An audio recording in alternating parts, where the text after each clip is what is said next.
नमस्कार। नमस्कार। हजुरको शुभ नाम? मेरो तारा थापा मगर। ताराजी, हजुरलाई चाहिँ बजाज ग्रान्ड कार्निभलको बारेमा कसरी थाहा भयो? म चाहिँ यो अब पहिल्यैदेखि बजाज नै चलाइरहँदै चलाउँछु होइन। हजुर। अनि त्यही भएर अब एक्सचेन्जको लागि भनेर म यो कुरिरहेको थिएँ। रानीबारीकै अटो स्टारबाट चाहिँ म यहाँ आइपुगेँ यो भृगुटी मण्डपतिर होइन। म चाहिँ अब खास मेरो 180 पुरानो बाइक थियो। हजुर। म पठाउ गर्छु, पठाउ गर्नलाई मलाई 180 बाइकले अलिक गाह्रो भयो होइन। र अब अहिले यो नयाँ के अरे यो लुक्समा आएको मैले 1-2 वर्ष अगाडि नै देखेको हो।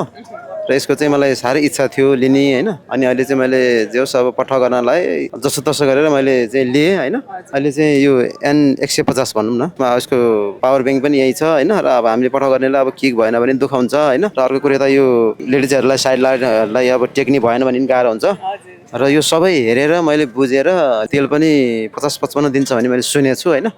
त्यही भएर मैले लिएको र तपाईँहरू पनि यसो लिँदा राम्रो होला जस्तो लाग्यो पठाउको लागि चाहिँ। सो हजुर यहाँको यो मूल्याङ्कन पुरानो बाइकको मूल्याङ्कनबाट चाहिँ सन्तुष्ट हुनुहुन्छ त्यसो हो भने?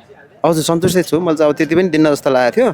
जे होस् मलाई अब यो त्यति पाएँ मलाई त्यही खुसी भयो क्या। थोरै डाउन पेमेन्ट भएर पनि लिन सकेँ भनौँ न। त्यो राम्रो उस पाएको भएर।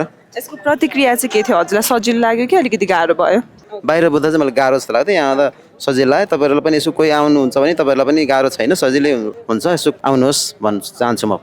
धेरै धेरै धन्यवाद हजुरले हामीसँग कुरा गरिदिनु भएकोमा। अनि हजुरको नयाँ बाइकको लागि चाहिँ धेरै धेरै बधाई छ।